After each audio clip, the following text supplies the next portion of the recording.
Question 1. Investigation of a significant crack discovered in the basement foundation wall during a pre-purchase inspection in Ontario.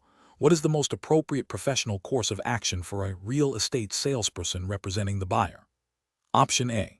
Advise the buyer to immediately engage a qualified, independent structural engineer or home inspector to thoroughly assess the crack and provide a detailed report, and then review this report with the buyer to discuss its implications for the purchase. Option B. Assure the buyer that such cracks are common in older homes and are usually minor, suggesting they not worry excessively about it to avoid jeopardizing the deal. Option C. Offer a personal opinion on the likely cause and cost of repairing the crack, based on the salesperson's experience with similar properties. Option D. Recommend a specific contractor known to the salesperson for foundation repairs, and suggest the buyer obtain a quote from them to address the issue. Correct answer is A. Advise the buyer to immediately engage a qualified, independent structural engineer or home inspector to thoroughly assess the crack and provide a detailed report, and then review this report with the buyer to discuss its implications for the purchase. Explanation. Investigation of common issues found during property inspections in Ontario presents a significant professional challenge for real estate salespersons. The challenge lies in balancing the fiduciary duty owed to their client buyer or seller with the need for transparency and adherence to provincial real estate regulations, specifically the Real Estate and Business Brokers Act, 2002, REBA 2002, and its associated code of ethics. Salespersons must ensure their clients are adequately informed about potential issues without overstepping their professional boundaries or providing advice that constitutes a professional service reserved for licensed home inspectors or other qualified professionals. The goal is to facilitate informed decision-making for the client while maintaining professional integrity and avoiding liability. The best approach involves clearly advising the client to engage a qualified, independent home inspector and to review the inspector's report thoroughly. This approach is correct because it upholds the salesperson's duty to facilitate a transaction in the best interest of their client by ensuring they obtain expert, unbiased information about the property's condition.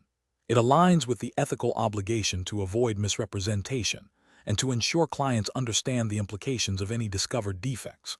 Furthermore, it respects the scope of practice for real estate salespersons, preventing them from offering opinions or advice on structural integrity or repair costs, which could be construed as acting outside their licensed capacity and potentially lead to liability if incorrect. This proactive step empowers the client with professional assessment and documentation, which is crucial for negotiation and informed consent.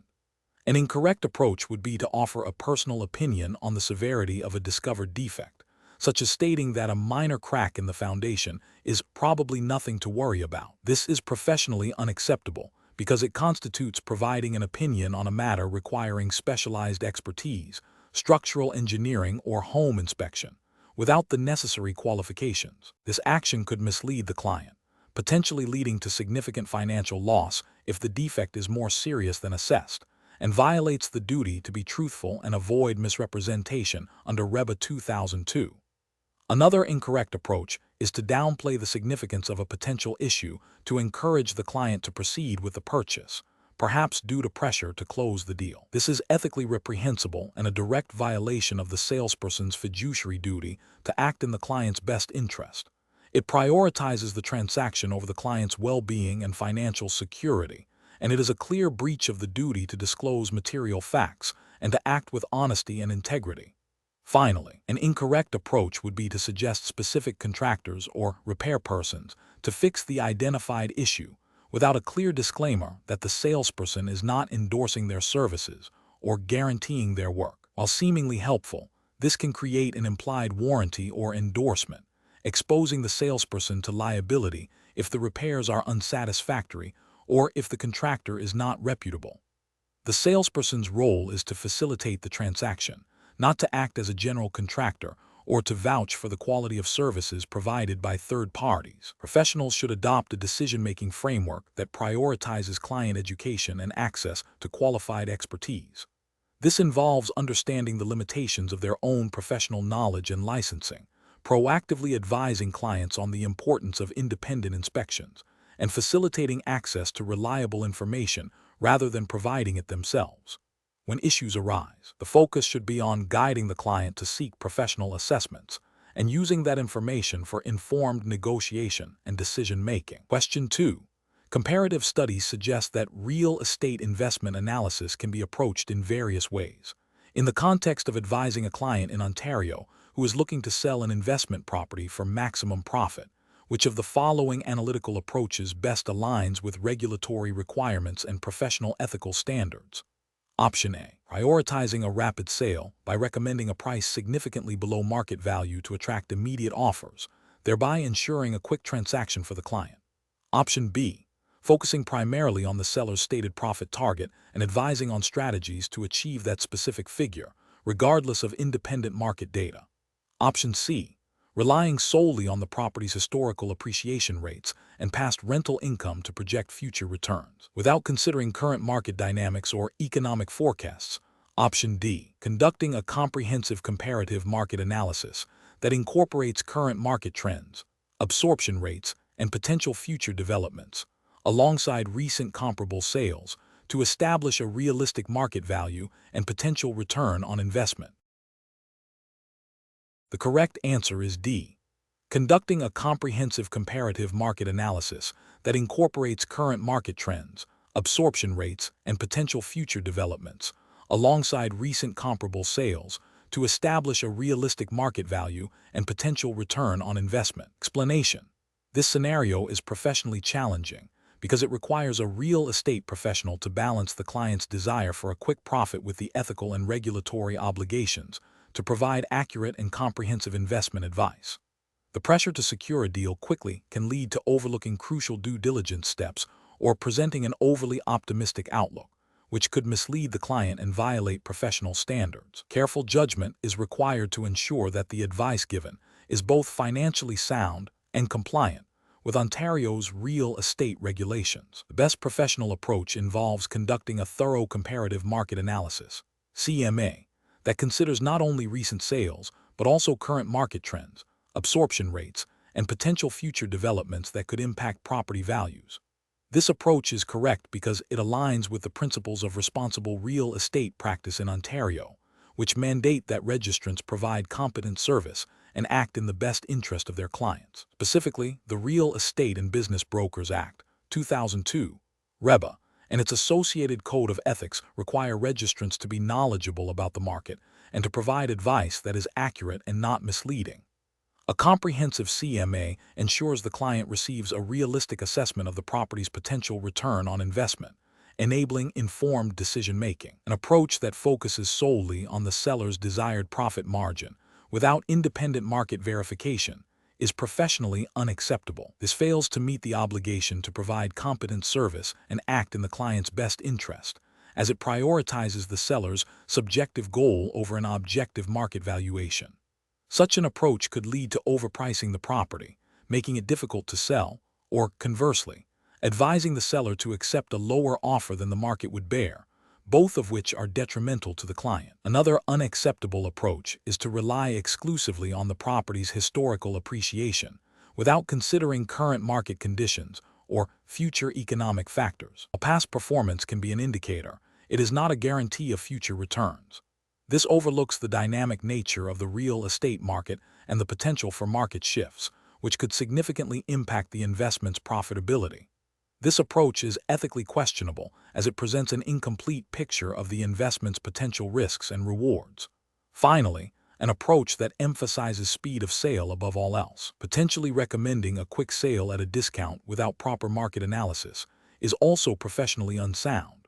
While clients may desire a swift transaction, a registrant's duty is to secure the best possible outcome for the client based on market realities, not to expedite the sale at the client's financial detriment. This prioritizes the registrant's convenience or potential for a quick commission over the client's financial well-being and violates the duty of care. Professionals should employ a decision-making framework that prioritizes client interests and regulatory compliance. This involves a commitment to thorough due diligence, objective market analysis, transparent communication of findings, including potential risks and uncertainties, and providing advice that is grounded in factual data and professional expertise. When faced with client pressure, registrants must remain steadfast in their ethical and legal obligation, educating the client on the importance of a sound investment strategy over a hasty one. Question 3. In Ontario, a real estate professional is tasked with valuing a historic, purpose-built community center that has been operated by a non-profit organization for decades. The property is unique, with specialized architectural features and a layout not commonly found in modern buildings. While it has generated some rental income from occasional events, its primary value to the organization is its ongoing community service function and its potential for future adaptive reuse. The professional has access to recent sales data for other community use buildings in the broader region, some construction cost estimates for similar new structures, and the property's historical operating statements. Which valuation method should the professional prioritize to provide the most accurate and defensible opinion of value for this unique property? Option A. Cost approach, estimating the cost to replace the building with a modern equivalent and deducting for accrued depreciation. Option B. Comparative market analysis, focusing on the most similar recently sold properties in the region and making detailed adjustments for the unique features and historical significance. Option C. A weighted average of the income approach and the cost approach, as neither method alone can fully capture the property's value. Option D. Income approach, primarily calculating the present value of the property's historical rental income and projected future earnings. The correct answer is B. Comparative market analysis, focusing on the most similar recently sold properties in the region and making detailed adjustments for the unique features and historical significance. Explanation. This scenario presents a professional challenge because a real estate professional in Ontario must select the most appropriate valuation method for a unique property, balancing the needs of the client with regulatory requirements and ethical obligations. The property's specific characteristics, such as its age, specialized use, and lack of direct comparables, necessitate careful consideration of each valuation approach's strengths and weaknesses. The professional must demonstrate due diligence and provide a well-supported opinion of value that is defensible under Ontario's real estate regulation. The most appropriate approach in this situation is the comparative market analysis, as it directly addresses the Ontario Real Estate Association, OREA, guidelines and common professional practice for residential and many commercial properties. This method involves identifying recently sold, similar properties in the same or a very similar geographic area, and adjusting their sale prices to account for differences between them and the subject property. This approach is grounded in the principle of substitution, which is fundamental to real estate valuation.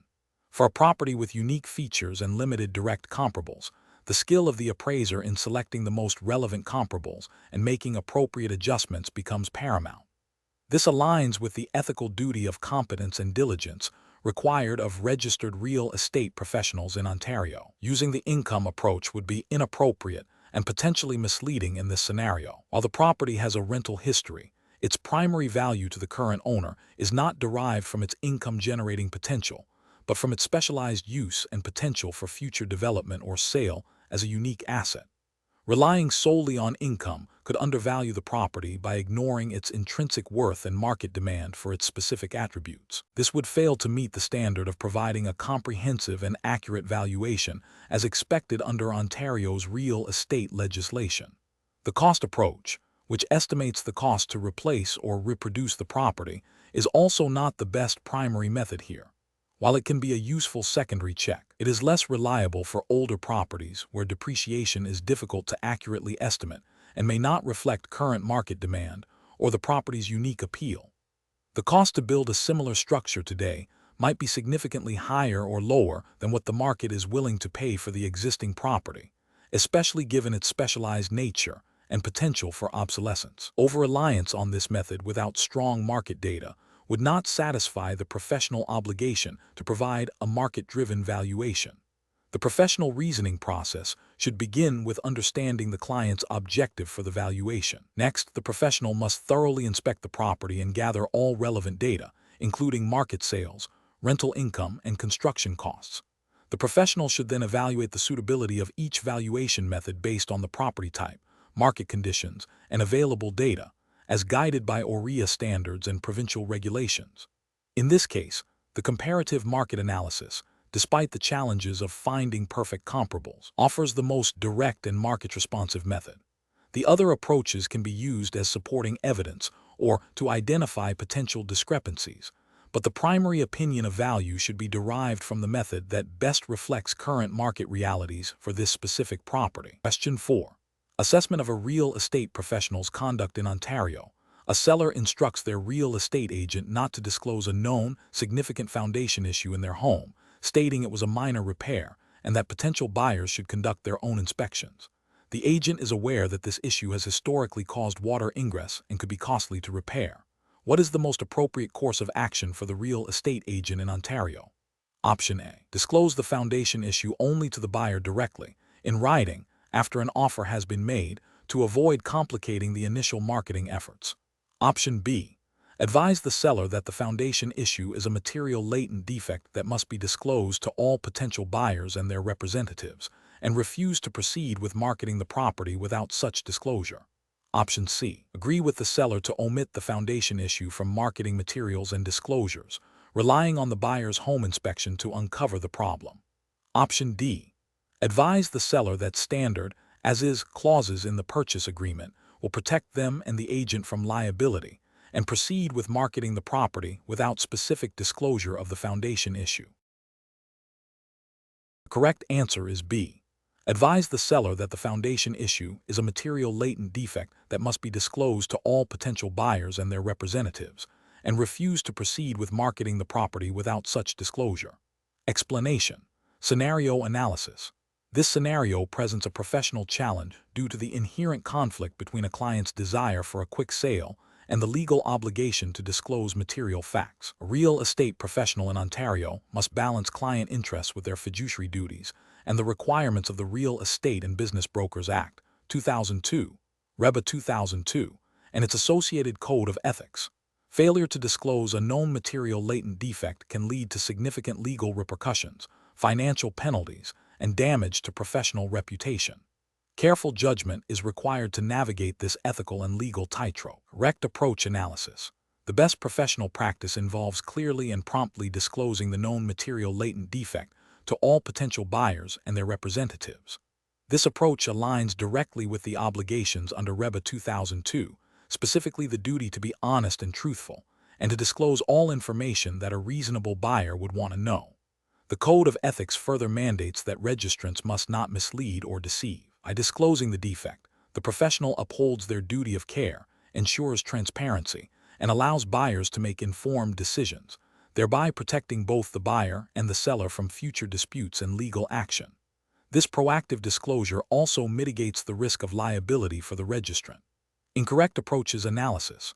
One incorrect approach involves advising the seller to withhold information about the defect, suggesting it might not be discovered, or that the buyer should conduct their own inspections. This is a direct violation of REBA 2002 requirement for honesty and truthfulness.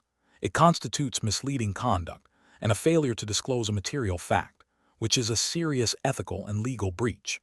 Another incorrect approach is to disclose the defect only to the buyer directly without informing their real estate representative, or to disclose it in a vague manner that downplays its significance. This fails to ensure that the information is communicated effectively and understood by all parties involved, and it may be seen as an attempt to circumvent proper channels, potentially misleading the buyer's representative and failing the duty of full disclosure.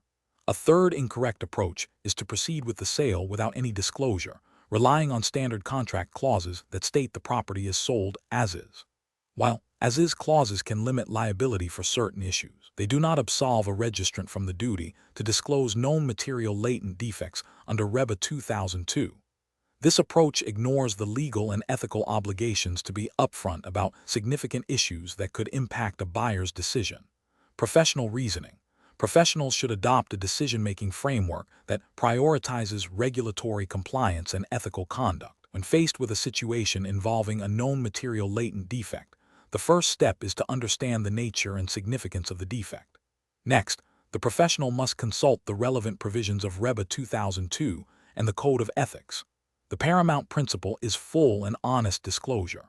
The professional should then advise the seller of their legal obligations and the risks associated with non-disclosure. The recommended course of action is to document all communications and disclosures made to all parties involved to create a clear record of compliance. Question 5. Quality control measures reveal that a real estate professional in Ontario is representing a seller whose property is located in an area where a significant zoning change is being actively considered by the municipality, which could substantially impact the property's future use and value. The seller expresses a strong desire not to disclose this potential zoning change to prospective buyers, believing it will deter interest and lower the sale price. What is the most appropriate course of action for the real estate professional in this situation? Option A. Advise the seller to omit the potential zoning change from the listing agreement and any disclosure documents, and to only mention it if a buyer specifically inquires about future development. Option B.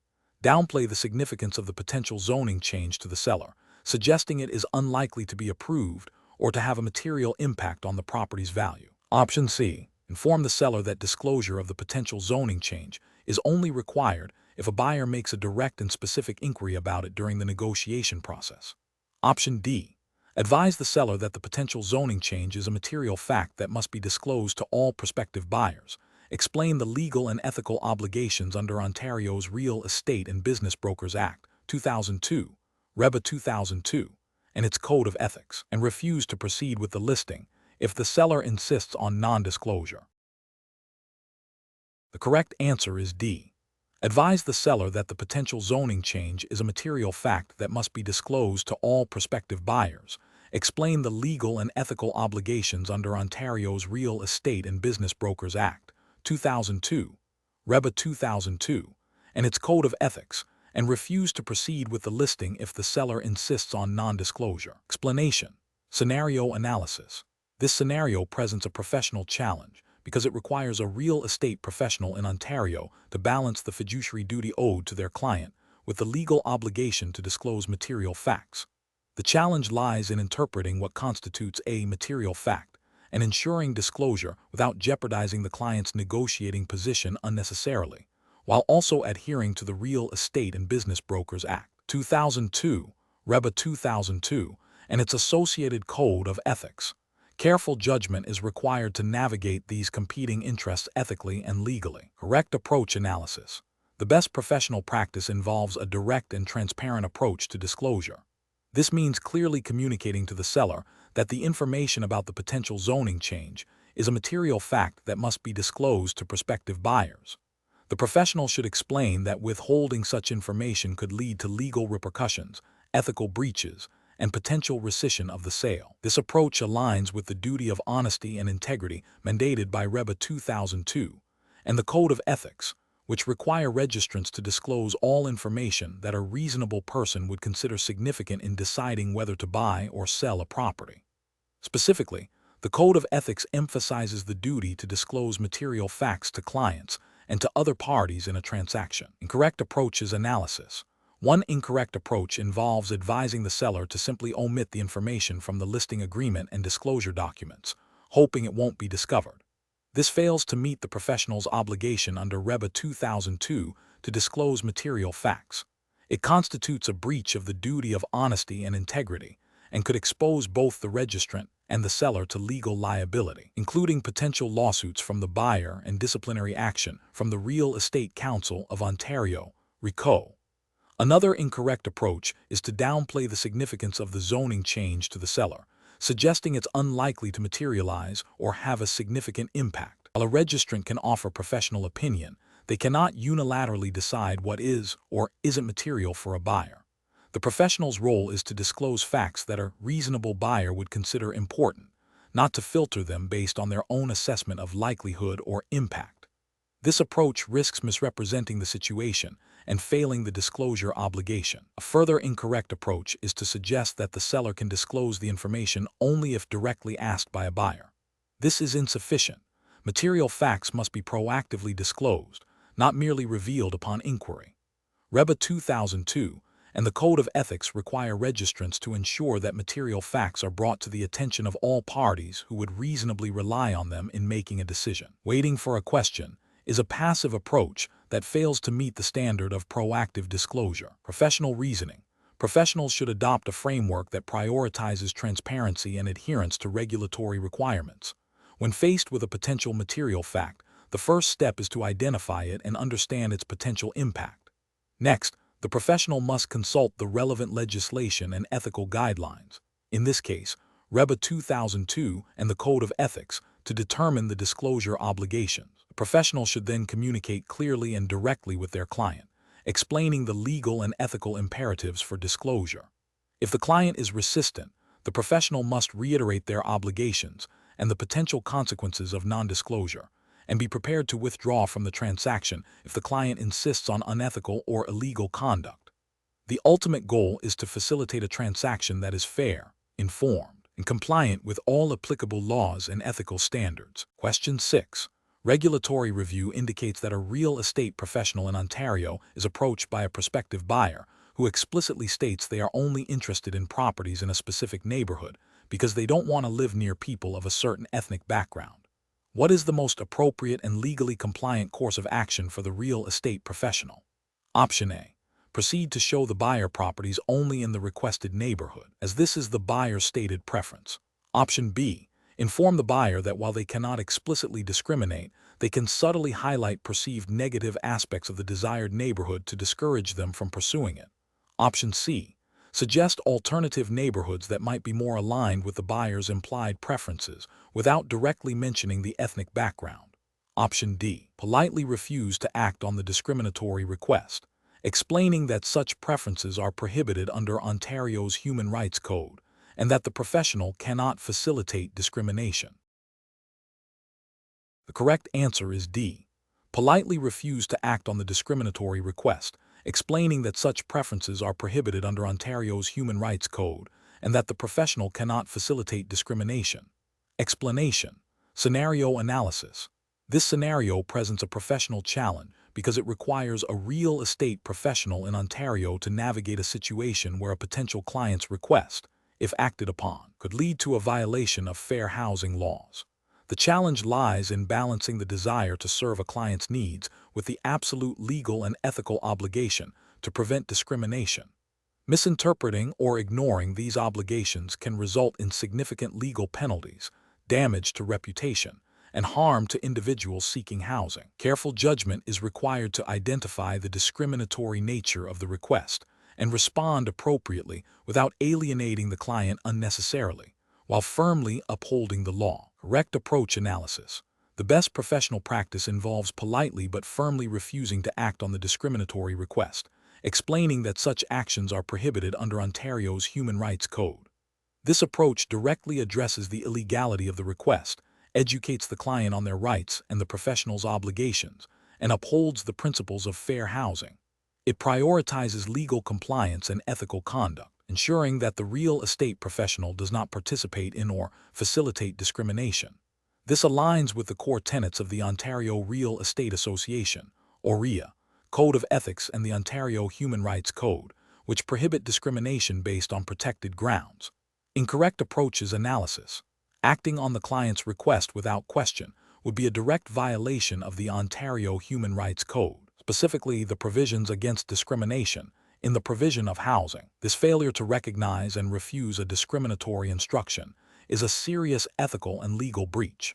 Suggesting alternative properties that indirectly steer the client away from certain neighborhoods based on the prohibited grounds, even if not explicitly stated, constitutes discriminatory steering. This is also a violation of fair housing laws and ethical standards, as it facilitates discrimination through indirect means.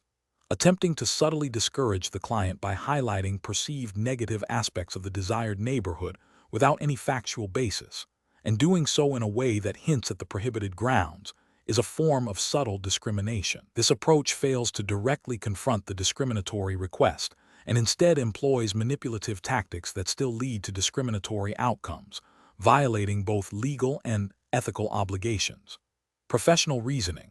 Professionals should employ a decision-making framework that begins with identifying the nature of the client's request. If the request appears to involve any protected ground under the Ontario Human Rights Code, such as race, ancestry, place of origin, color, ethnic origin, citizenship, creed, sex, sexual orientation, gender identity, gender expression, marital status, family status, disability, or the intended use of the housing by a person with a disability, The professional must immediately recognize the potential for discrimination. Next step is to consult relevant legislation and professional codes of conduct.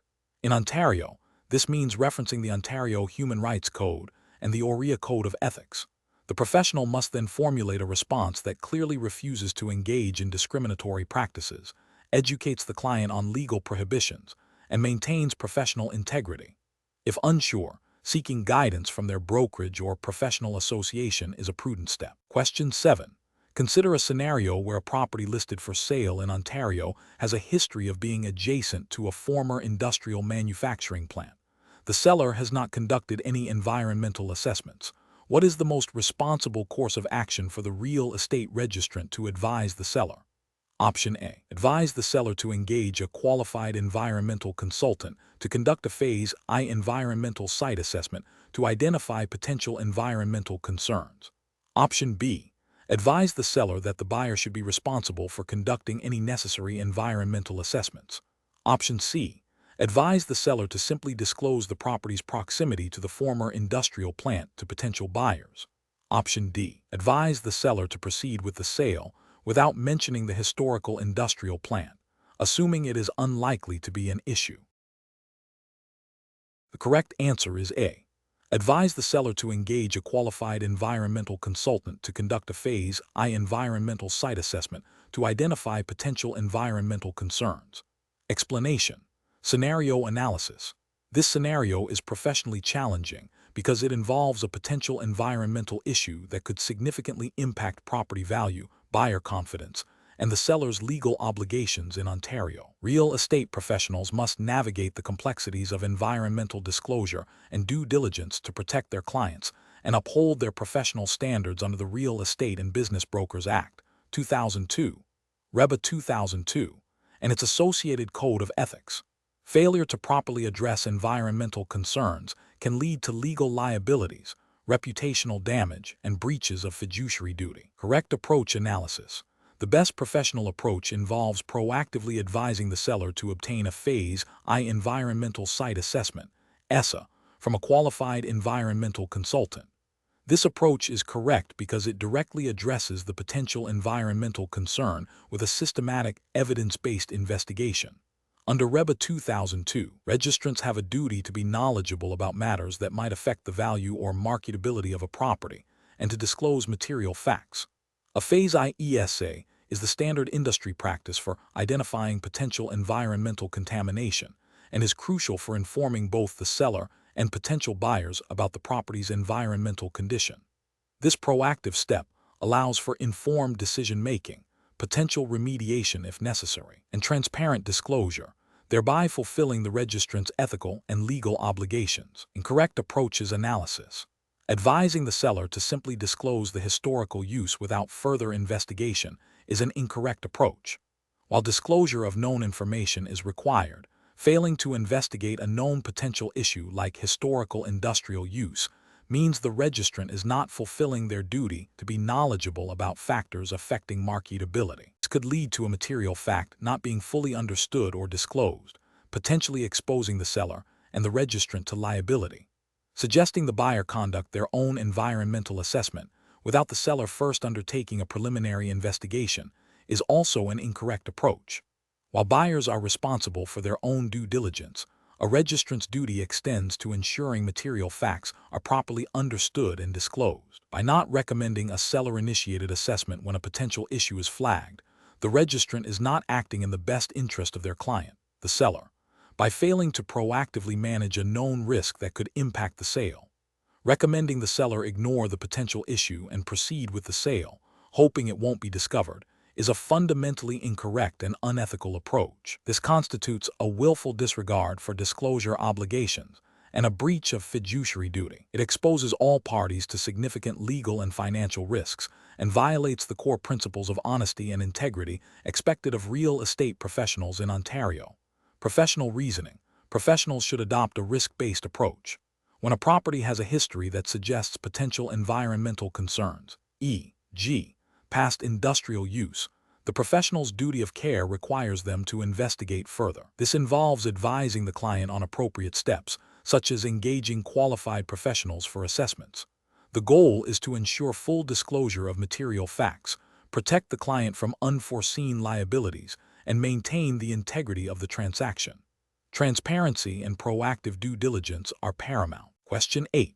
Upon reviewing an executed agreement of purchase and sale for a property in Toronto, Ontario, a buyer expresses a desire to change a material term regarding the closing date. The buyer has already signed the agreement and now wishes to unilaterally alter the date by crossing out the original date and writing in a new one. What is the most appropriate professional course of action for the real estate professional representing the buyer? Option A. Inform the buyer that they can simply cross out the clause and write in their desired change, and the contract will be enforced with the alteration. Option B.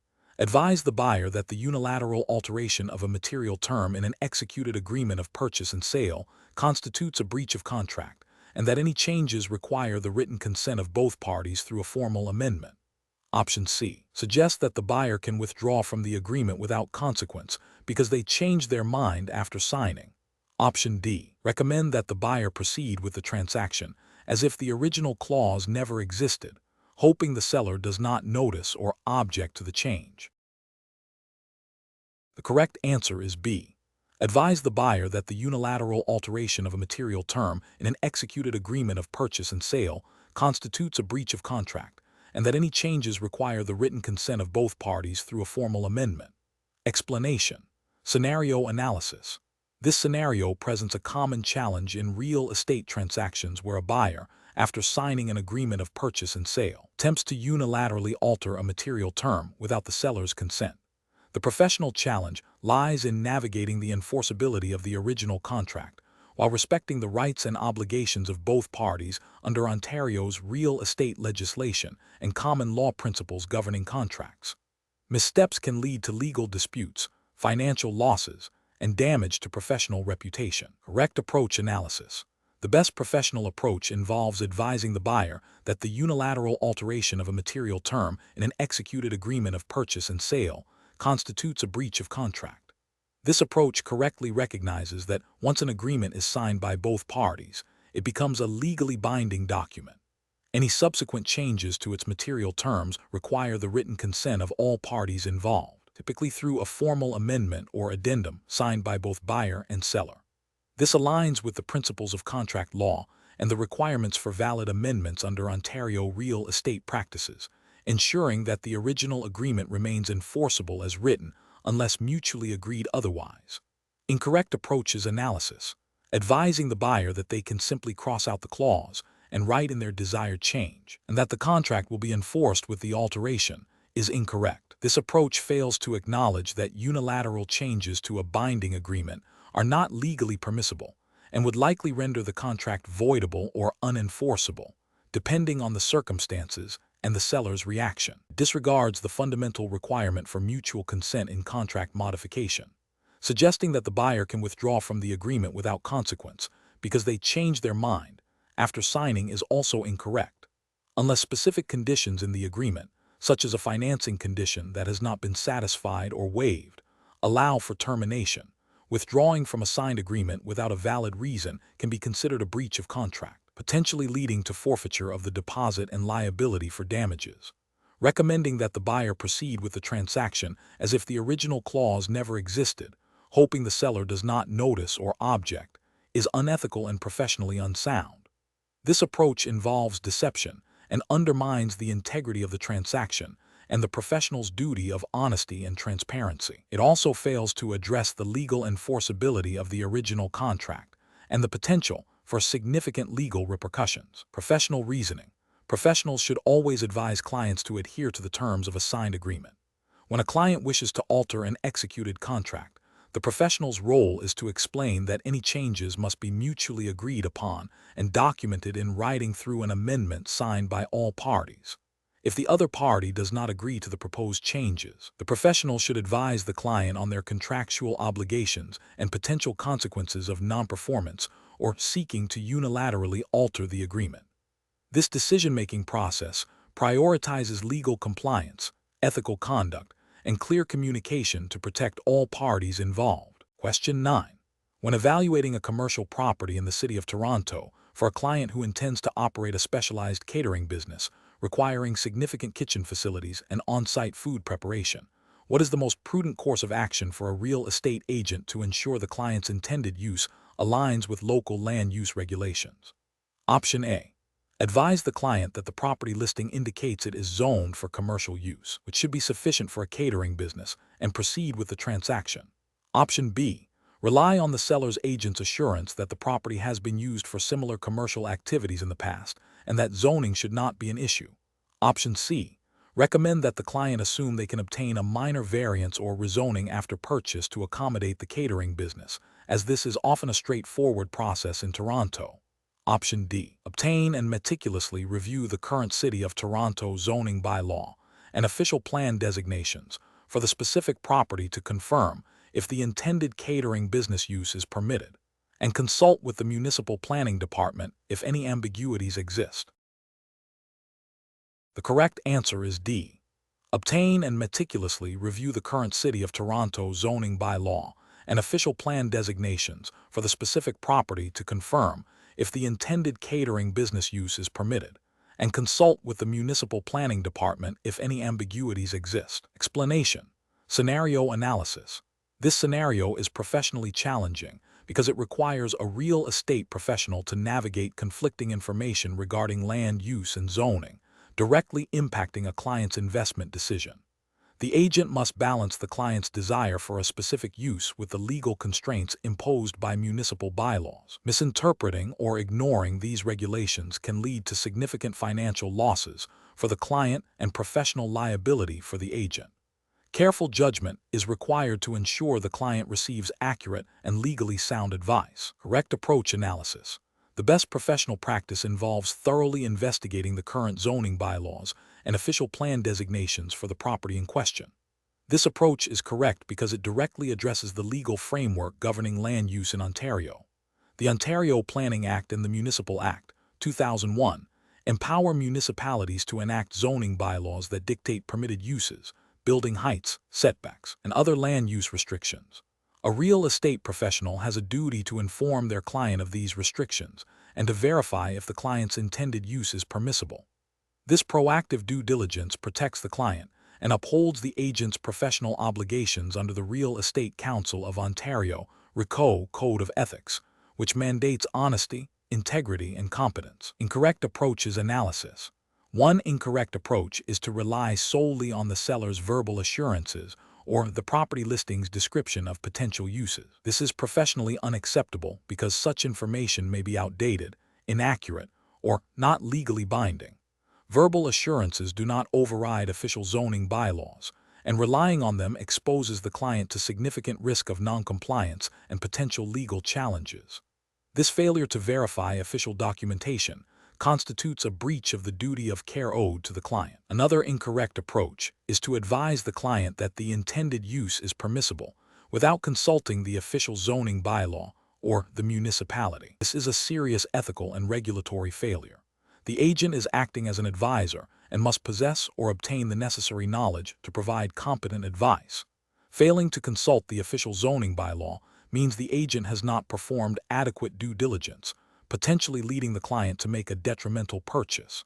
This could be seen as a violation of RECO requirement for agents to act with integrity and competence. A further incorrect approach is to suggest that the client can easily obtain a minor variance or rezoning after purchase to accommodate their intended use, without first confirming the likelihood or process of such an approval. While variances and rezonings are possible, they are not guaranteed and can be complex, time-consuming, and costly processes. Advising a client based on an assumption of future approval, without concrete evidence or consultation with municipal planning staff, is speculative and irresponsible. This misrepresents the certainty of achieving the desired land use and fails to provide the client with a realistic assessment of the property's suitability. Professional reasoning. Professionals should adopt a systematic approach to due diligence. This involves 1. Understanding the client's objectives and intended use of the property. 2.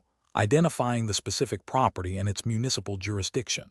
3. Consulting official municipal documents, including the current zoning bylaw and the official plan, to determine permitted uses and restrictions. 4.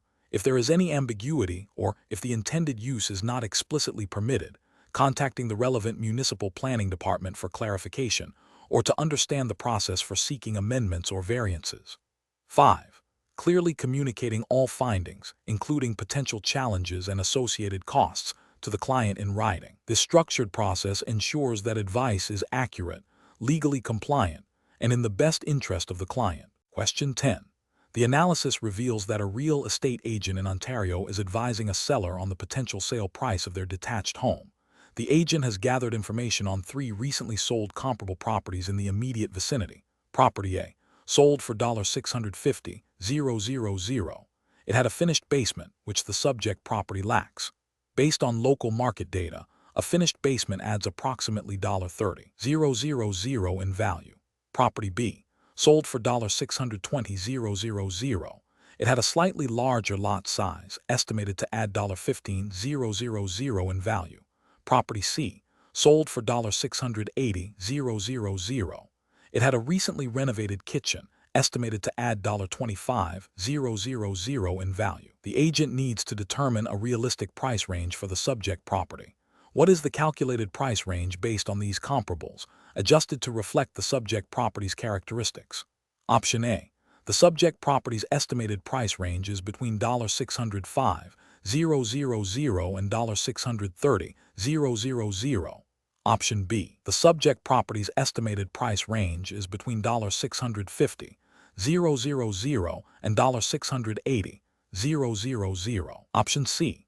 The subject property's estimated price range is between $635,000 and $650,000.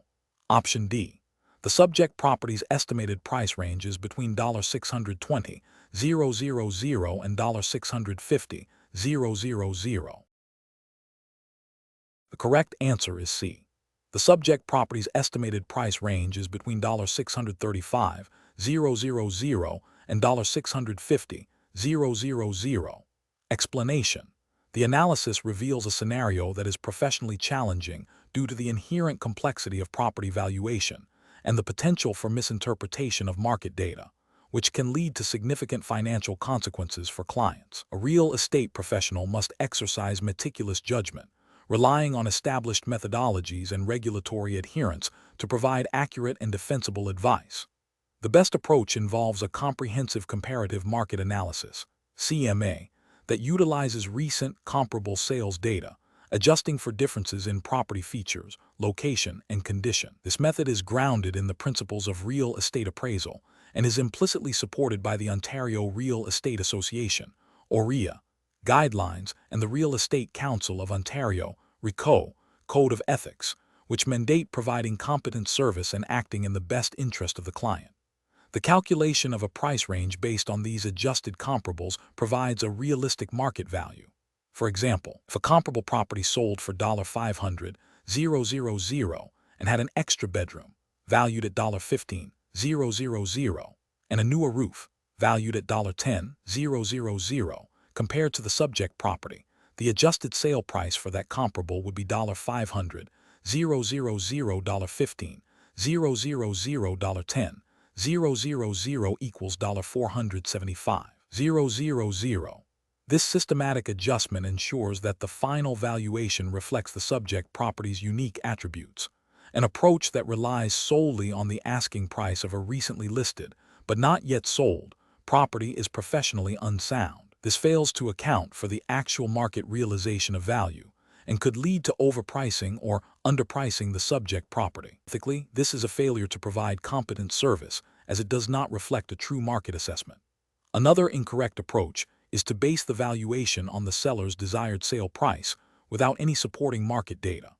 This prioritizes the seller's emotional or financial goals over an objective market assessment, violating the duty to act in the client's best interest and potentially leading to a transaction that is not in their financial benefit. It also demonstrates a lack of professional competence in valuation. Finally, using a simple average of all listed properties in the neighborhood, regardless of their recency or comparability, is an inadequate valuation method. This ignores crucial factors like market trends, property condition, and specific features, leading to a potentially misleading valuation. This approach lacks the analytical rigor required by professional standards and RICO expectations for competent service. Professionals should employ a decision-making framework that begins with understanding the client's objectives, followed by thorough data collection and analysis using accepted appraisal principles. This includes performing a detailed CMA, critically evaluating comparable properties, and making objective adjustments. Transparency with the client about the methodology and the resulting valuation range is paramount, ensuring informed decision-making. Question 11. The risk matrix shows a moderate likelihood of tenant dissatisfaction due to property showings for prospective renters in a vacant unit in Toronto, Ontario. The current tenant has expressed significant discomfort with frequent showings, citing disruption to their work-from-home schedule and personal privacy. As the property manager, what is the most appropriate course of action to balance the landlord's need to re-rent the unit with the tenant's right to quiet enjoyment? Option A. Continue with showings without further discussion, as the tenant's discomfort is a minor inconvenience compared to the landlord's financial interests. Option B. Advise the tenant that they must vacate the unit to facilitate showings, as their cooperation is required for re-renting. Option C. Propose a mutually agreeable schedule for showings, providing ample advance notice, and explore reasonable accommodations for the current tenant's convenience. Option D. Proceed with showings as scheduled by the landlord, informing the tenant that this is a necessary part of the landlord's right to market the property. The correct answer is C. Propose a mutually agreeable schedule for showings, providing ample advance notice, and explore reasonable accommodations for the current tenant's convenience. Explanation. 1. Scenario analysis. This scenario is professionally challenging because it involves a direct conflict between a tenant's perceived right to quiet enjoyment and a landlord's desire to maintain property value and attract new tenants. The property manager must navigate these competing interests while adhering to the Residential Tenancies Act, 2006, Ontario, and ethical obligations. Failure to balance these can lead to disputes, legal action, and damage to the property manager's reputation. 2. Correct approach analysis. The best professional approach involves clearly communicating the landlord's intentions to the current tenant, explaining the necessity of showings for future leasing, and proposing a mutually agreeable schedule for showings. This approach prioritizes open and honest communication, respecting the tenant's right to quiet enjoyment while fulfilling the landlord's obligations. It involves seeking the tenant's cooperation by offering reasonable accommodations, such as providing advance notice of showings and limiting the frequency and duration of these showings. This aligns with the principles of good faith dealings and the spirit of landlord-tenant relationships as encouraged under Ontario law, aiming to resolve potential conflicts proactively and amicably. 3. Incorrect approaches analysis. One incorrect approach is to proceed with showings without adequately consulting or accommodating the current tenant, citing the landlord's right to market the property. This fails to respect the tenant's right to quiet enjoyment, a fundamental right under the Residential Tenancies Act, 2006, Ontario. The Act requires landlords to provide reasonable notice and to not interfere with the tenant's reasonable enjoyment of the rental unit. Proceeding unilaterally could lead to a tenant filing an application with the Landlord and Tenant Board for interference with their reasonable enjoyment. Another incorrect approach is to inform the tenant that they must vacate the unit immediately to facilitate showings, without proper legal grounds or notice. This is a direct violation of the Residential Tenancies Act, 2006, Ontario, which outlines specific procedures for termination of tenancy and requires proper notice periods. Forcing a tenant out without due process is illegal and unethical. A third incorrect approach is to ignore the tenant's concerns and continue with showings as scheduled, regardless of the disruption. This demonstrates a lack of professionalism and disregard for the tenant's rights and well-being. It can escalate the situation, leading to formal complaints and potential legal repercussions for the property manager and landlord, and severely damages the property manager's professional standing. 4. Professional reasoning. Property managers should always prioritize clear, consistent, and respectful communication with all parties. When faced with competing interests, the decision-making process should involve 1. Identifying all relevant legal obligations, e.g., Residential Tenancies Act, 2006, Ontario. 2. Understanding the rights and responsibilities of all parties involved. 3. Exploring options that balance these rights and responsibilities. 4. Proactively communicating proposed solutions and seeking agreement. 5. Documenting all communications and agreements. This systematic approach ensures compliance with regulations, upholds ethical standards, and fosters positive landlord-tenant relationships. Question 12. Implementation of a comprehensive property assessment for a client in rural Ontario reveals a property featuring a substantial acreage of cultivated land, a barn for livestock, and a farmhouse occupied by the client who actively manages a market garden and sells produce directly to consumers from a roadside stand. The client wishes to sell this property, and the real estate registrant must determine the most appropriate classification for marketing purposes. Option A, residential. Option B, agricultural. Option C, industrial. Option D, commercial. The correct answer is B, agricultural. Explanation: scenario analysis. This scenario presents a professional challenge due to the potential for misclassification of property types, which can lead to significant legal, ethical, and financial repercussions for both the real estate professional and their clients. Ontario's Real Estate and Business Brokers Act, 2002, REBA 2002, and its associated Code of Ethics mandate that registrants act with honesty, integrity, and professionalism, and that they have the necessary knowledge and competence to represent clients. Misidentifying a property's classification can result in incorrect marketing, inappropriate advice, and ultimately, a failure to meet the client's needs and expectations, potentially leading to breaches of contract and regulatory complaints. Careful judgment is required to accurately assess the primary use and characteristics of a property to ensure compliance with all applicable laws and ethical standards. Correct approach analysis. The best professional practice involves a thorough investigation and understanding of the property's primary intended use and its defining characteristics, aligning with the definitions and implications of each real estate type under Ontario law and common practice. This includes considering zoning regulations, the nature of the business conducted on the property, and the physical attributes. For property primarily used for the production and sale of agricultural products directly from the land, and where the land itself is the principal asset for farming operations, classifying it as agricultural is the most accurate and compliant approach. This ensures that marketing efforts are targeted appropriately. Potential buyers are aware of the specific regulations and opportunities associated with agricultural land, and the registrant is acting within their scope of competence and fulfilling their fiduciary duties. Incorrect approach is analysis. Classifying the property as commercial solely because there is a farm stand for selling produce overlooks the fundamental nature of the operation. Commercial properties are typically defined by their use for business purposes that are not residential, industrial, or agricultural, such as retail stores, offices, or entertainment venues. The presence of a farm stand is ancillary to the primary agricultural use of the land and the production of goods from that land. Failing to recognize the agricultural core of the property misrepresents its primary purpose and potential. Classifying the property as residential, despite the presence of a dwelling, is incorrect if the dwelling is secondary to the agricultural operations or occupied by the farmer. Residential properties are primarily intended for human habitation.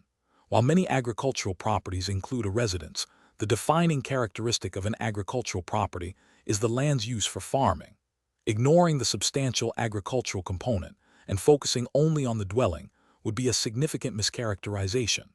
Classifying the property as industrial would be inappropriate, as industrial properties are generally used for manufacturing, processing, or storage of goods. Agricultural operations, while involving production, do not fit the definition of industrial activities. This classification would be factually inaccurate and misleading to potential buyers. Professional reasoning. Professionals should employ a systematic approach to property classification. This begins with understanding the client's objectives and the property's current use. Next, they must consult relevant resources, including municipal zoning bylaws, provincial land use regulations, and industry best practices for defining property types. A critical step is to analyze the property's dominant characteristic and intended purpose. If the primary activity is farming, and the land is integral to that activity, it should be classified as agricultural, even if other elements like a dwelling or a small retail component exist. Professionals must always prioritize accuracy and transparency, ensuring that their advice and marketing align with the property's true nature and regulatory framework to uphold their ethical obligations and protect their clients. Question 13. To address the challenge of a significant economic downturn impacting the Ontario real estate market, a real estate professional is representing a seller who is insistent on listing their property at a price significantly above current market comparables. The agent has access to recent sales data and market analysis indicating a substantial decrease in buyer activity and average sale prices in the seller's specific neighborhood. What is the most ethically and professionally sound approach for the agent to take? Option A. Immediately advise the seller to drastically lower their price to align with the lowest recent comparable sales without a detailed discussion of market dynamics. Option B. Focus exclusively on the property's unique selling points and downplay the impact of the economic downturn on its perceived value. Option C. Transparently present the current market data and economic factors to the seller, explaining how they are likely to affect their property's value and sale timeline, and collaboratively discuss pricing strategies. Option D. Assure the seller that the market is resilient and their initial high price expectation is still achievable, focusing only on the property's unique features. The correct answer is C. Transparently present the current market data and economic factors to the seller, explaining how they are likely to affect their property's value and sale timeline, and collaboratively discuss pricing strategies. Explanation. Scenario analysis. This scenario presents a professional challenge because it requires a real estate professional in Ontario to balance their fiduciary duty to their client with the broader economic realities impacting the local market. The agent has a duty to act in the best interests of their seller, which includes achieving the best possible price.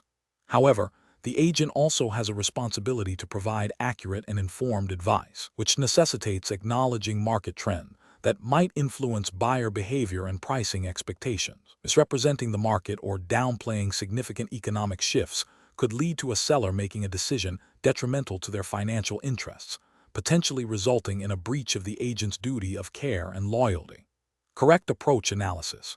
The best professional approach involves transparently communicating the current market conditions and their potential impact on the seller's property value. This means acknowledging the economic downturn, explaining how it is affecting buyer demand and pricing in the specific Ontario region, and discussing how this might influence the realistic selling price and timeline. This approach aligns with the principles of the Real Estate and Business Brokers Act, 2002, REBA 2002, and the Ontario Real Estate Association, OREA Code of Ethics, which mandate honesty, integrity, and the provision of competent service. By providing a realistic assessment, the agent empowers the seller to make an informed decision about their listing strategy, price, and expectations, thereby upholding their fiduciary responsibilities. Incorrect approaches analysis. One incorrect approach is to assure the seller that the market is unaffected and that their initial high price expectation is still achievable.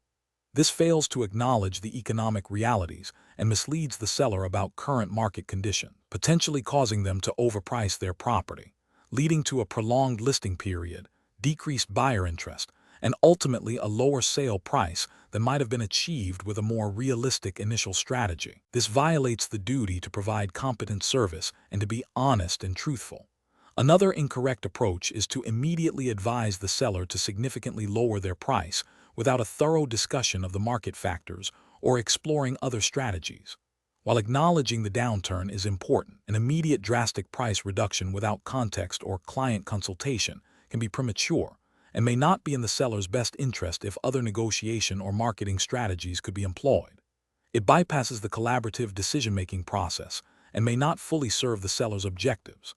A third incorrect approach is to focus solely on the property's unique features and ignore the broader economic context when discussing pricing. While property-specific attributes are important, they do not exist in a vacuum. Failing to contextualize these features within the current economic climate means the seller is not receiving a complete picture of how the market will perceive and value their property in the present economic environment.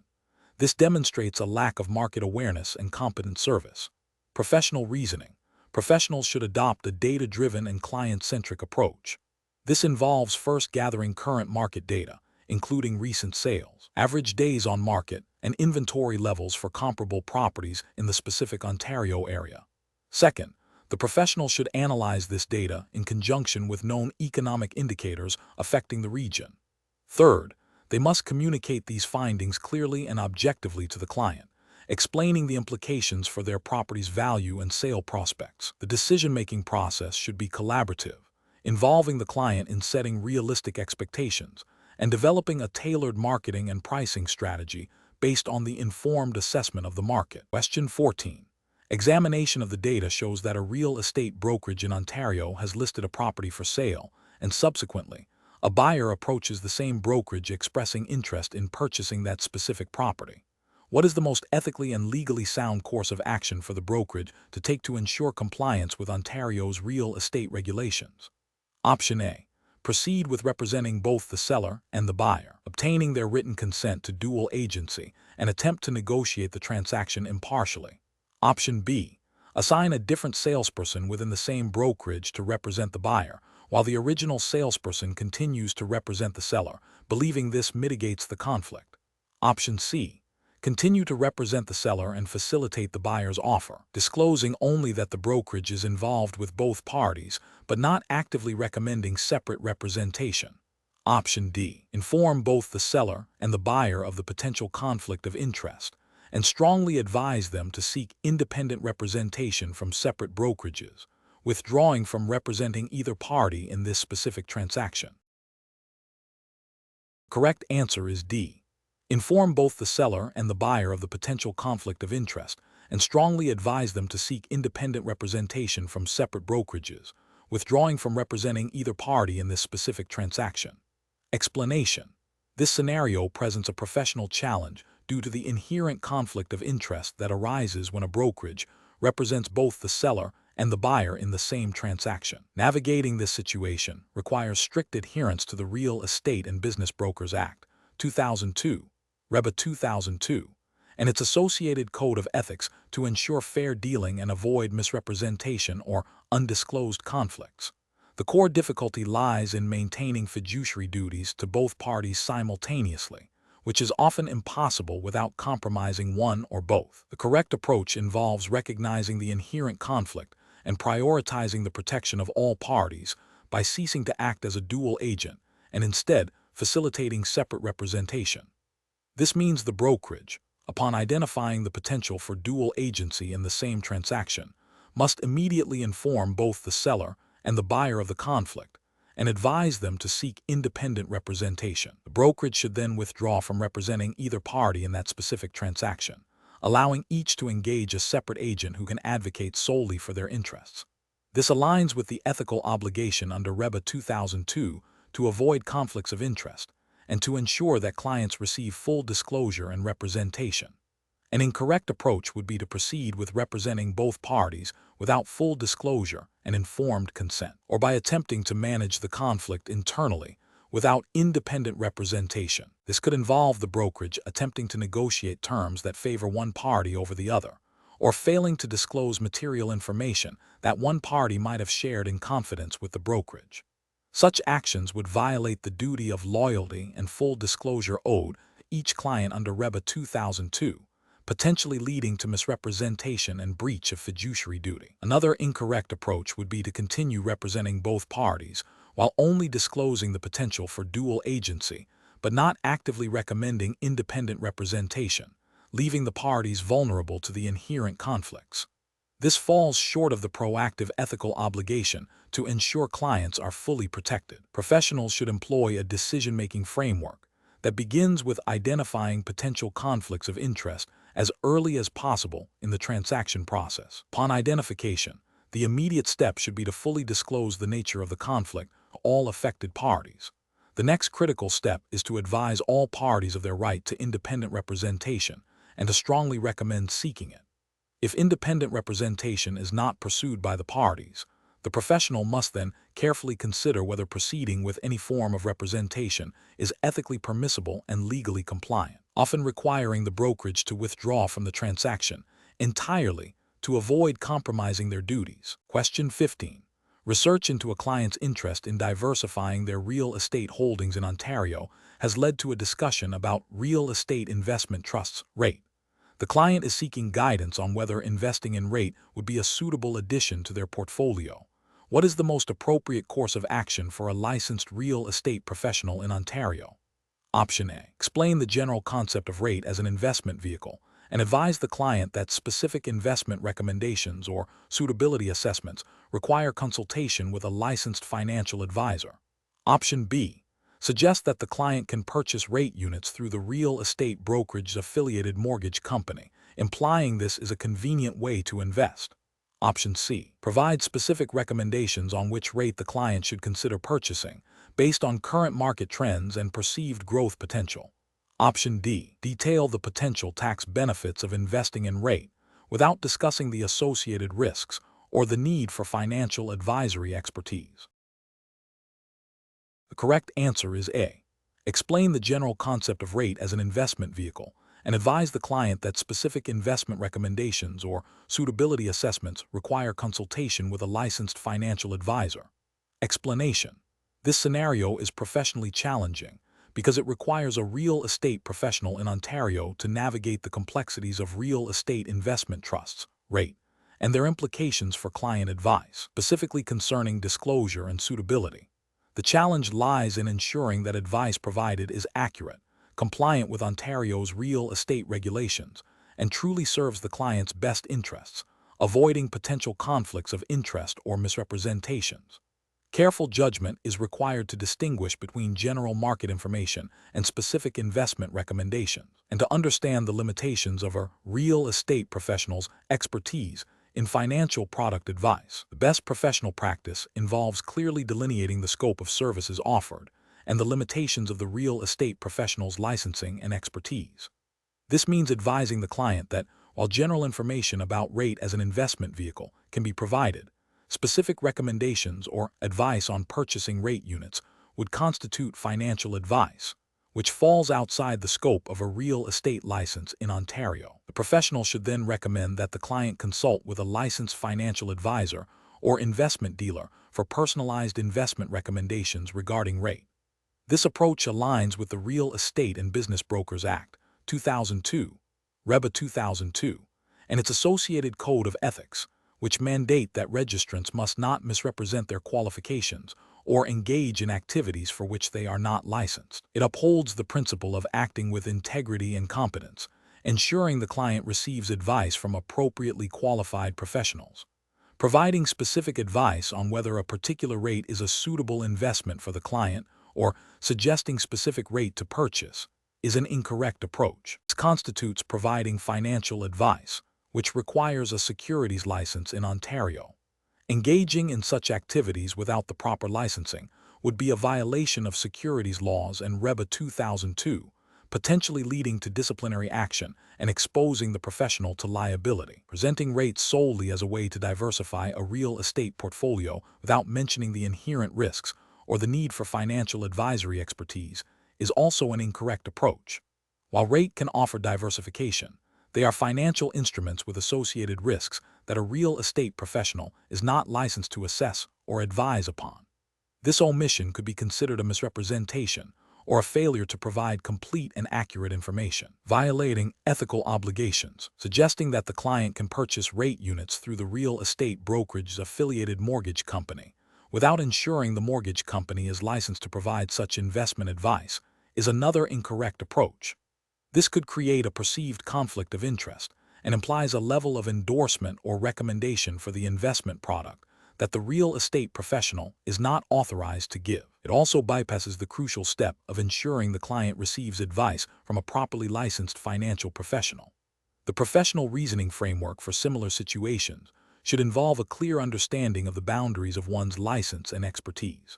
Professionals must always prioritize client interests by providing accurate information and directing them to the appropriate licensed professionals when the advice required falls outside their scope of practice. This includes recognizing when a query shifts from general real estate knowledge to financial product advice, and acting ethically to facilitate the client's access to qualified financial guidance. Question 16. Which approach would be most prudent for a real estate professional in Ontario when advising a client who is considering using either a hard money loan or seller financing to acquire an investment property, aiming to optimize the process for the client's understanding and protection? Option A.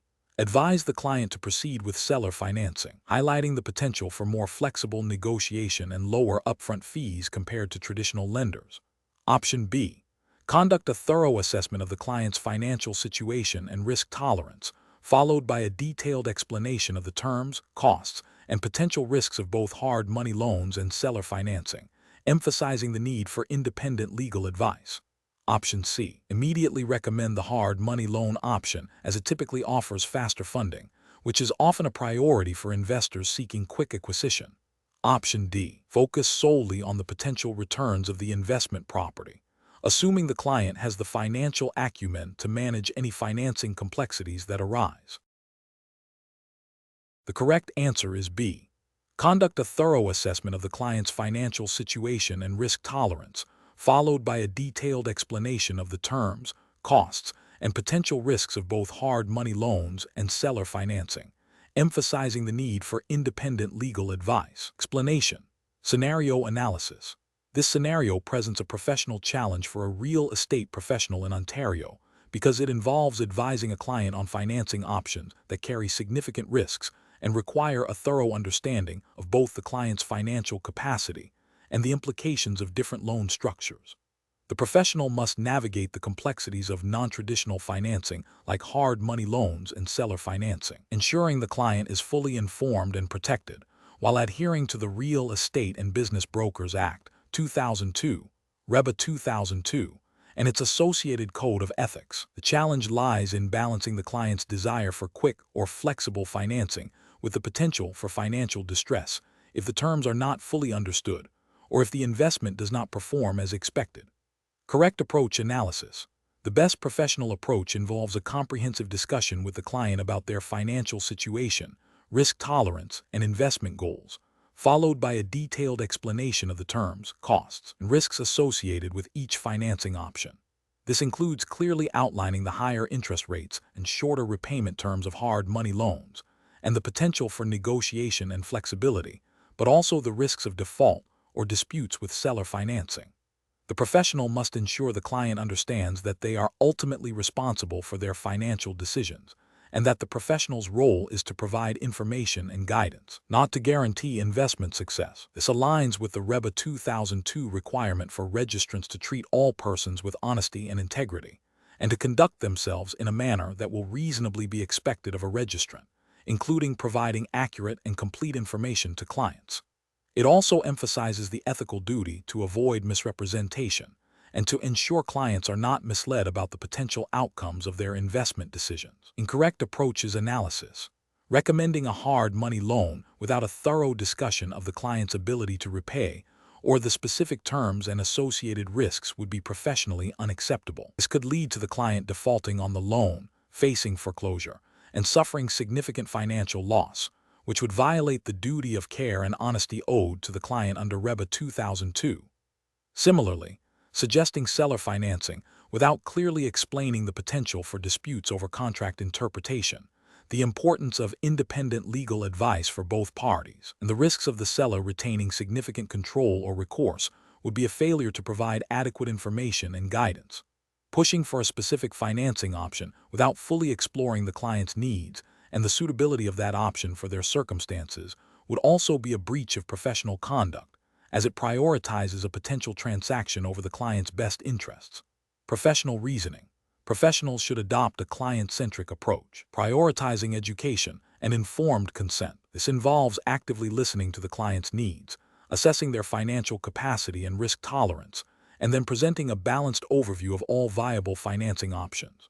For each option, a detailed explanation of its advantages, disadvantages, costs, and potential risks is crucial. Professionals must also emphasize the importance of independent legal and financial advice for the client, especially when dealing with complex or non-traditional financing. This structured approach ensures that clients can make well-informed decisions that align with their financial well-being and investment objectives, thereby upholding professional standards and regulatory requirements. Question 17. The efficiency study reveals that a real estate professional in Ontario is facing pressure to expedite a mortgage application for their buyer client. The buyer has provided initial financial information, but the professional suspects there might be some minor discrepancies that could be resolved with further documentation. What is the most prudent course of action to ensure a smooth mortgage approval process while adhering to provincial regulations and ethical standards? Option A. Submit the initial financial information provided by the buyer to the lender immediately, with a note indicating that further documentation will follow if requested, to expedite the initial review. Option B. Proceed with the mortgage application based on the buyer's verbal assurances regarding their financial stability, assuming the lender will conduct their own thorough checks. Option C. Delay submitting the buyer's complete financial package to the lender until the week before the closing date to avoid overwhelming them with information early in the process. Option D. Proactively gather all necessary supporting financial documentation from the buyer, verify its accuracy, and submit it to the lender promptly for final underwriting, addressing any potential discrepancies with the buyer before submission. The correct answer is D. Proactively gather all necessary supporting financial documentation from the buyer, verify its accuracy, and submit it to the lender promptly for final underwriting, addressing any potential discrepancies with the buyer before submission. Explanation. The efficiency study reveals a common challenge in the mortgage application process, balancing speed with thoroughness and regulatory compliance. This scenario is professionally challenging because it requires a real estate professional to navigate the complexities of mortgage applications while upholding their fiduciary duty to the client and adhering to provincial real estate legislation in Ontario. The pressure to expedite transactions can sometimes lead to overlooking critical steps, potentially jeopardizing the client's financial well-being and the professional's license. Careful judgment is required to ensure all necessary documentation is obtained and verified without undue delay. The best approach involves proactively gathering and submitting all required documentation, including proof of income, employment verification, and details of existing debts, to the lender promptly after the mortgage commitment is obtained.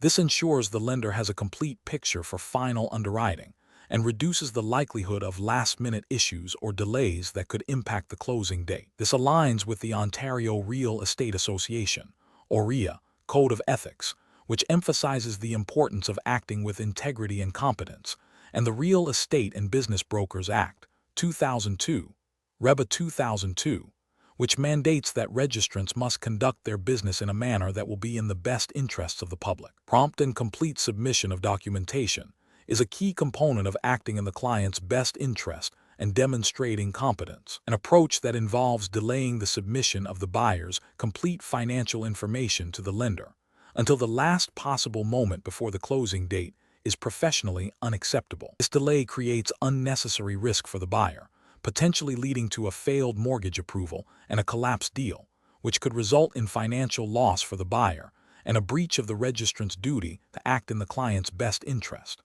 It also fails to demonstrate the diligence expected under REBA 2002. Another unacceptable approach is to rely solely on the buyer's verbal assurances regarding their financial situation without obtaining supporting documentation. This bypasses essential verification steps, exposing the buyer to significant risk if their financial situation does not meet the lender's criteria. It is a failure to exercise due diligence and a direct contravention of the principles of responsible real estate practice and the requirements for mortgage applications. Finally, an approach that involves submitting incomplete or inaccurate financial documentation to the lender, hoping it will be overlooked or corrected later, is also professionally unsound. This constitutes misrepresentation and a failure to act with honesty and integrity, which are fundamental ethical obligations under OREA Code of Ethics and REBA 2002. Such actions can lead to severe regulatory penalties and damage the professional's reputation. Professionals should adopt a systematic approach to mortgage application processing. This involves understanding the lender's requirements, clearly communicating these to the buyer, collecting all necessary documentation upfront, verifying its accuracy, and submitting it to the lender in a timely manner. Regular communication with both the buyer and the lender throughout the process is crucial to identify and address any potential issues proactively. Question 18. Strategic planning requires a real estate professional in Ontario to accurately assess a seller's primary objectives when listing their property. A seller in Toronto has expressed a strong desire for their condominium to receive the widest possible market exposure, believing this will lead to the best possible sale price. They are concerned about not being able to sell the property themselves and want to ensure their agent is highly motivated to market it effectively. Considering these stated priorities and the regulatory framework of Ontario, which type of listing agreement would best serve this seller's interests and align with professional obligations? Option A. An exclusive right to sell listing agreement, ensuring the brokerage earns a commission regardless of who finds the buyer, thereby incentivizing maximum marketing effort. Option B. A net listing agreement, where the seller agrees to accept a specific net amount for the property, and the brokerage earns any amount above that as commission. Option C. An exclusive agency listing agreement, which protects the brokerage if another agent brings the buyer, but allows the seller to avoid commission if they find the buyer themselves. Option D.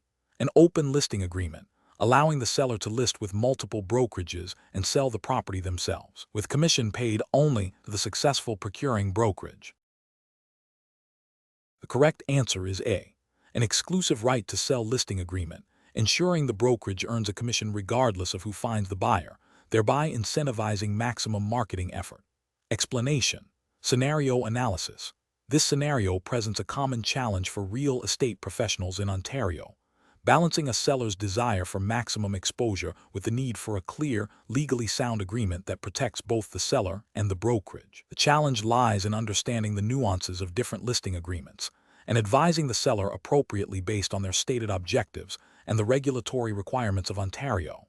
Misinterpreting the seller's intent or failing to explain the implications of each agreement type can lead to disputes, ethical breaches, and potential legal repercussions under Ontario's Real Estate and Business Brokers Act, 2002, REBA 2002. Correct approach analysis.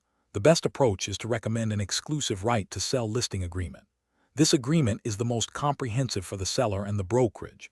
It ensures that the seller's agent earns a commission regardless of who procures the buyer, including if the seller finds the buyer themselves. This provides the strongest incentive for the brokerage to invest significant marketing efforts and resources, as their commission is protected. Under REBA 2002, this agreement clearly defines the brokerage's role and remuneration, offering the seller the widest possible reach for their property, while ensuring the brokerage is compensated for their dedicated efforts.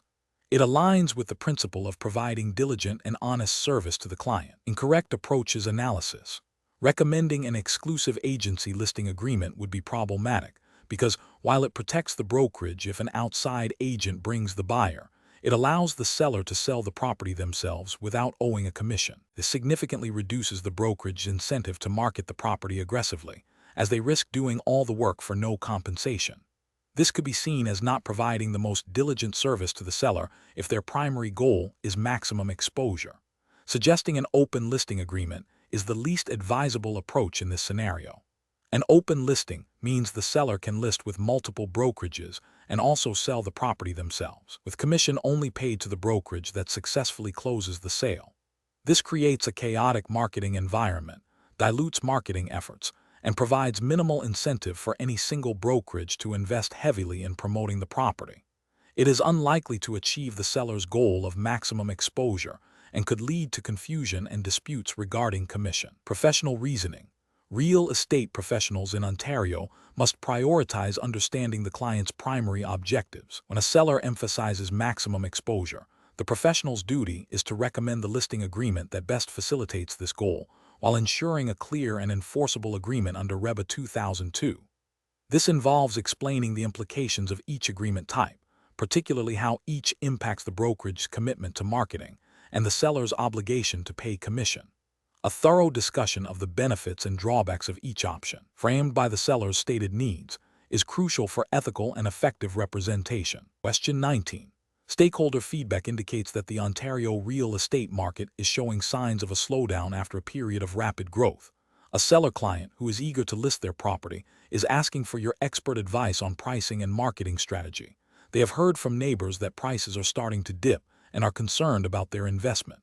What is the most professional and ethically sound approach to advising this client? Option A. Advise the client to immediately reduce their asking price by 10% to ensure a quick sale, as general news reports suggest a market downturn is imminent across Ontario. Option B.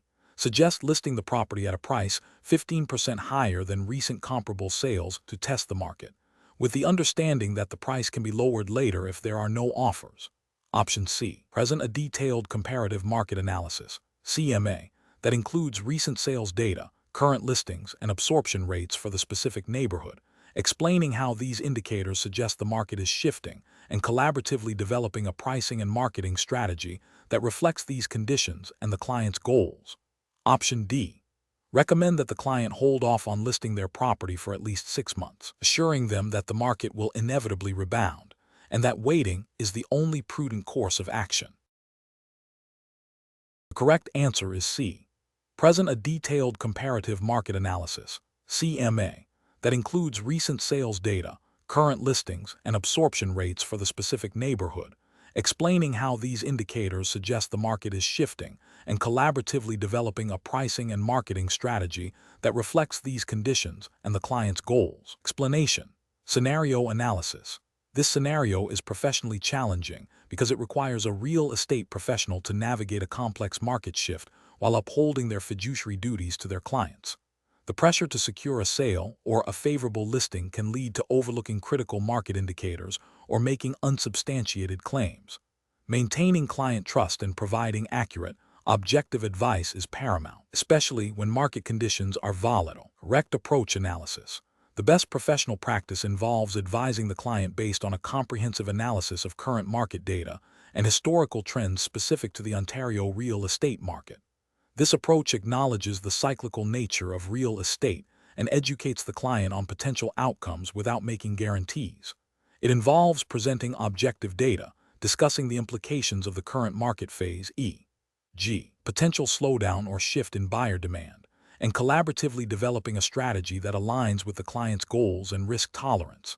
This aligns with the ethical obligations under Ontario's Real Estate and Business Brokers Act, 2002, REBA 2002, and its associated Code of Ethics, which mandate honesty, integrity, and the provision of competent service. Specifically, it upholds the duty to be knowledgeable about market conditions and to avoid misrepresentation. Incorrect approaches analysis. Advising the client to proceed with an aggressive price reduction solely based on a general perception of a market slowdown, without detailed local data, fails to provide tailored advice and could lead to a premature loss of value for the seller. This ignores the professional obligation to conduct thorough due diligence and provide informed recommendations. Suggesting that the market will inevitably rebound quickly and that waiting is the only option, without presenting data to support this prediction, is speculative and potentially misleading.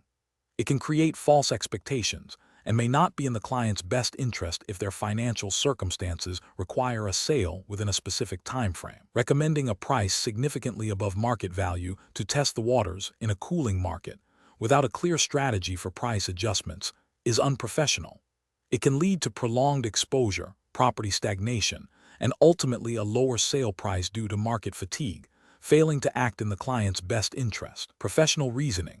Professionals should always prioritize objective data and client-specific needs over generalized market sentiment or personal assumptions. A structured approach involves 1. Gathering and analyzing relevant, up-to-date market data for the specific Ontario location. 2. Identifying the current phase of the real estate cycle and its potential implications. 3. Discussing these findings transparently with the client, outlining potential scenarios and their associated risks and benefits. 4. Collaboratively developing a strategy that respects the client's objectives, financial situation, and risk appetite. 5. Continuously monitoring market conditions and advising on necessary adjustments to the strategy. Question 20. The evaluation methodology shows that a landlord in Ontario is experiencing significant rent arrears from a tenant.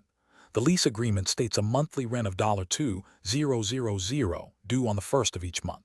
The tenant has not paid rent for the last 3 months, April, May, and June. The landlord wishes to begin the eviction process. Assuming the current date is July 1st, and the landlord wants to recover the arrears and regain possession of the property, what is the most appropriate initial step and the total amount of rent arrears as of July 1st? Option A. Issue a Form N-4 notice to end a tenancy for non-payment of rent for a total of $6,000 in arrears and ensure it is served correctly with a 14-day notice period. Option B. Issue a Form N-8 notice to end a tenancy for other reasons for $6,000 in arrears and state the reason as persistent late payment. Option C. Immediately file an application with the landlord and tenant board for eviction due to non-payment of rent, claiming $6,000 in arrears. Option D. Issue a Form N4, notice to end a tenancy for non-payment of rent, for $4,000 in arrears, as the landlord can only claim for the 2 most recent full months of arrears. The correct answer is A. Issue a Form N4, notice to end a tenancy for non-payment of rent, for a total of $6,000 in arrears, and ensure it is served correctly with a 14-day notice period. Explanation. Scenario analysis. This scenario is professionally challenging because it requires a real estate professional to navigate the complexities of the Residential Tenancies Act, 2006, RTA in Ontario, specifically concerning rent arrears and the eviction process. Misinterpreting the RTA or failing to follow its strict procedural requirements can lead to significant legal repercussions for the landlord, including the dismissal of eviction applications and potential financial penalties. The agent must balance the landlord's right to recover arrears with the tenant's rights under the RTA, demanding precise adherence to timelines and notice provisions. Correct approach analysis. The best professional approach involves meticulously calculating the rent arrears based on the lease agreement and the RTA, ensuring all calculations are accurate and documented. This includes identifying the exact date rent became due and the total amount outstanding. Subsequently, the agent must issue a proper Form N4, notice to end a tenancy for non-payment of rent, which adheres strictly to the RTA's requirements regarding content, notice period, 14 days, and proper service. This approach is correct because it directly aligns with the procedural steps mandated by the RTA for initiating an eviction for rent arrears. The RTA is explicit about the form, content, and service of notices, and failure to comply invalidates the notice and any subsequent eviction application. Incorrect approach is analysis. One incorrect approach would be to immediately file an application with the Landlord and Tenant Board, LTB, without first issuing a proper Form N4 notice. This is incorrect because the RTA requires a landlord to provide a tenant with a specific notice of termination for non-payment of rent before applying to the LTB. Filing without this prerequisite step is procedurally flawed and will result in the LTB dismissing the application. Another incorrect approach would be to issue a notice that includes a rent amount that is not precisely calculated or that includes charges not permitted under the RTA as rent. For example, including late fees not explicitly agreed upon in the lease or not permitted by the RTA, or miscalculating the arrears by including future rent payments would render the notice invalid. The RTA is very specific about what constitutes rent and how arrears must be calculated. A further incorrect approach would be to serve the Form N4 notice incorrectly, such as by leaving it with a minor who is not authorized to accept service, or by failing to provide proof of service. The RTA outlines specific methods for serving notices. An improper service means the notice is not legally effective, thus invalidating any subsequent LTB application. Professional reasoning. Professionals in Ontario real estate must develop a systematic approach to handling rent arrears. This involves 1. Thoroughly reviewing the lease agreement and understanding the definition of rent under the RTA. 2. Accurately calculating all outstanding rent, ensuring no unauthorized charges are included. 3. Familiarizing oneself with the specific forms and notice periods required by the RTA, particularly Form N4. 4. Adhering strictly to the RTA's provisions for serving legal notices, including obtaining proof of service. 5. Consulting with legal counsel or the RTA's resources when in doubt about procedural requirements. This methodical process ensures compliance with the law and protects both the landlord and the tenant from undue legal complications.